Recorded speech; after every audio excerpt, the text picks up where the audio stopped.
அஸ்ஸலாமு அலைக்கும் வரஹ்மத்துல்லாஹி வபரகாத்துஹு. ரப்பி இஸ்ரஹ் லி சத்ரி வயஸ்ஸிர் லி அம்ரி வஹ்லுல் உக்ததம் மின் லிசானி யஃப்கஹு கௌலி. ரப்பி ஜித்னி இல்மா ரப்பி ஜித்னி இல்மா. பிஸ்மில்லாஹிர் ரஹ்மானிர் ரஹீம். உங்கள் முன் நான் பேச எடுத்துக்கொண்ட தலைப்பு சத்தியத்தின் சான்று அம்மார் இப்னு யாசிர் ரலியல்லாஹு அன்ஹு அவர்கள்.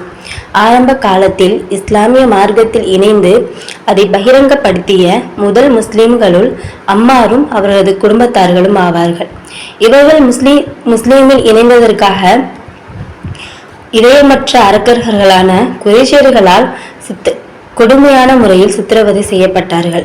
இதை கண்டு நபி ஸல்லல்லாஹு அலைஹி வஸல்லம் அவர்கள் சப்ரம் யா ஆல யாசீர் ஃபஇன்ன மௌஇதகுமுல் ஜன்னா, யாசீரின் குடும்பத்தாரே பொறுத்துக் கொள்ளுங்கள், உங்களின் ஒதுங்கும் தளம் ஸ்வர்க்கம்தான் என ஆறுதல் கூறினார்கள்.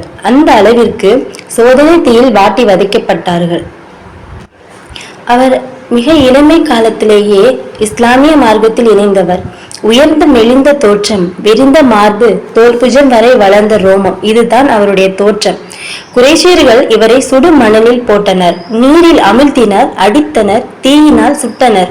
அம்ரு இப்னு மைமுன் அவர்கள் அவர் என்ன பேசுகிறார் என்ற அவர் புரிய முடியாமல் உளரும் அளவுக்கு கொடூரமாக அம்மார் ரலியல்லாஹு அன்ஹு அவர்கள் தாக்கப்பட்டார் என்று கூறினார்கள்.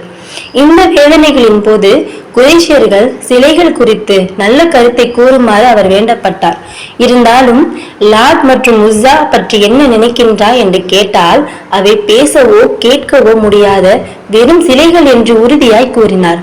ஆனால் ஒரு கட்டத்தில் வேதனை விரும்பி தாங்க முடியாத நிலையில் அவர் கேட்டுக்கொண்டது போல் சில வார்த்தைகளை கூறினார். அவர்களும் தன்னுடைய முயற்சியில் வெற்றி கிடைத்து விட்டது என சித்திரவதை நிறுத்திவிட்டனர். ஆனால் அம்மார் வேதனையில் வெந்து போனார். இவ்வளவு காலமும் அவர்கள் செய்த சித்திரவதையில் கூட இவ்வளவு கவலைப்பட்டிருக்க மாட்டார். தான் குஃப்ருடைய வார்த்தையை மொழிந்ததற்காக மறுமையில் முடிவில்லாத வேதனை சந்திக்க நேரிடுமோ என்று கலங்கினார், கத்தினார்.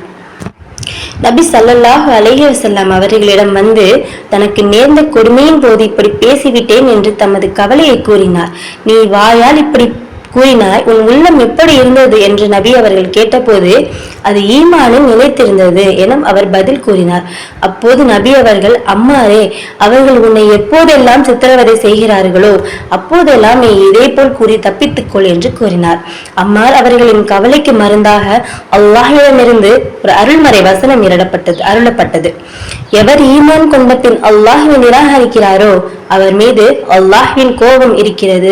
அவருடைய உள்ளம் ஈமானை கொண்டு அமைதி கொண்டிருக்கும் நிலையில் யார் நிர்பந்திக்கப்படுகிறாரோ அவரே தவிர. எனவே அவர் மீது குற்றமில்லை. ஆனால் நிர்பந்தம் யாதும் இல்லாமல் எவருடைய நெஞ்சம் குஃப்ரை கொண்டு விரிவாகி இருக்கிறதோ இத்தகையோர் மீது அல்லாஹ்வின் கோபம் உண்டாகும்.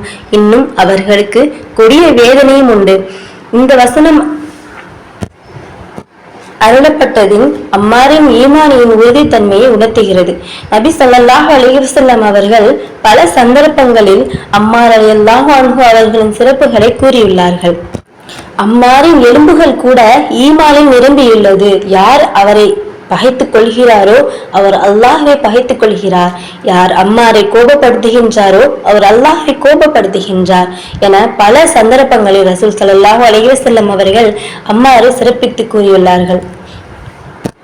ஒரு நாள் மஸ்ஜிதுல் நபவி கட்டப்பட்டு கொண்டிருந்தது. நபி ஸல்லல்லாஹு அலைஹி வஸல்லம் அவர்களும் அன்சார் மற்றும் முஹாஜிர்களும் கவிதை பாடியவர்களாக பணியாற்றி கொண்டிருந்தார்கள். அப்போது மஸ்ஜிது கட்டுவதற்கான கற்களை நபி தோழர்கள் ஒவ்வொன்றாக சுமந்து வர அம்மார் ரலியல்லாஹு அன்ஹு அவர்கள் இரண்டாக சுமந்து வந்தார். அதனால் அவர் தலைமுடி மேனியெல்லாம் புழுதி படுதி போய் இருந்தது. நபி ஸல்லல்லாஹு அலைஹி வஸல்லம் அவர்கள் அவர் தலையை புழுதியை தட்டிக்கொண்டே, அம்மாரே, வரம்பு மீறிய ஒரு கூட்டத்தால் நீ கொல்லப்படுவாய் என்று கூறினார்கள். கொல்லப்படுவாய் என்று கூறப்பட்டால் குடல் நடுக்கம் எடுப்பதுதான் இயல்பு. அத்துமீறி கூட்டத்தால் கொல்லப்படுவதென்றால் தான் நீதியின் பக்கம் நின்று மரணிப்பேன் என்பதை அவர்கள் புரிந்து கொண்டதால் மகிழ்ச்சி அடைந்தார்கள். அந்த குழப்பத்திலிருந்து அல்லாஹ்விடம் பாதுகாப்பும் வேண்டினார்கள். அம்மார் ரலியல்லாஹு அன்ஹு அவர்கள் மிக வீரமிக்கவராக திகழ்ந்தார்கள். அவர் தமது 93ஆம் வயதில் சிப்பியின் யுத்தத்தில் கொல்லப்படும் வரை வீரத்துடன் பல களங்களில் நபி அவர்களுடன் கலந்து கொண்டார்கள். ஒரு சமயம் அலி ரலியல்லாஹு அன்ஹு, முஆவியா ரலியல்லாஹு அன்ஹு, ஆகியோருக்கிடையே ஏற்பட்ட அரசியல் நெருக்கடி போராக வெடிக்கும் நிலை தோன்றியது. சிலர் அலி அலியின் பக்கமும் சிலர் முஆவியா அலியின் பக்கமும். இப்னு உமர் ரலியல்லாஹு அன்ஹு அவர்கள் தொழுகைக்கு அழைத்தால் பதிலளிப்பேன், வெற்றியின் பக்கம் அழைத்தால் பதிலளிப்பேன், முஸ்லிம் சகோதரனை கொல்வதற்கு அழைத்தால் என்னால் பதிலளிக்க முடியாது என்று கூறினார்கள். இந்த அடிப்படையில் சிலர் எதிலும் சேராமல் ஒதுங்கிக் கொண்டார்கள்.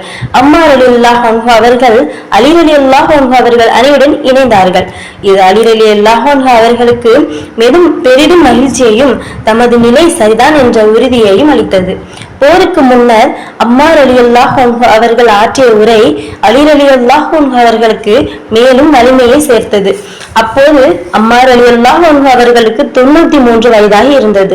முஆவியா ரலியல்லாஹு அன்ஹு அவர்கள் அணியில் இஸ்லாமில் புதிதாக இணைந்தவர்களே அதிகமாக இருந்தனர்.